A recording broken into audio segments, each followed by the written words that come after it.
kulanti waxaan wanaagsan saaxiibayaal kuna soo dhawaada wararkii ugu dambeeyay dawladaha Soomaaliya iyo Itoobiya oo maanta shir uga furmayo dalka Turkiga. Wasiirka arrimaha dibadda Soomaaliya ayaa ku metelaya dawladda federaalka ee Soomaaliya. warar kalena waxay sheegayaan in colaad horle ay ka taagan tahay deegaanada ka tirsan gobolka Mudug. wararkaasi iyo kuwa kale oo muhiim ah ayaan kula wadaagaya. fadlan ka mid noqo saaxiibadeena page-ka follow dheh, like saar, siina share garee muuqaalka si uu u gaaro saaxiiba sida adiga kale oo wanaagsan. aan ku bilowna saaxiibayaal sidaad warkeenaba ku maqasheen. wafdi uu hogaaminayo wasiirkii arrimaha dibadda dawladda federaalka ee Soomaaliya Axmed Macalin Fiqi ayaa maanta ku wajahan dalka Turkiga.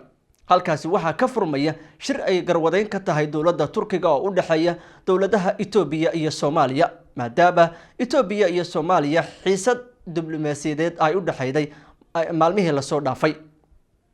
shirkan ayaa dawladda federaalka ee Soomaaliya horay markaasi uga madax adeegtay ama ay u diiday, balse dawladda Turkiga ayaa markaasi ka codsatay dawladda federaalka ee Soomaaliya in ay wada hadal la furto dawladda Itoobiya.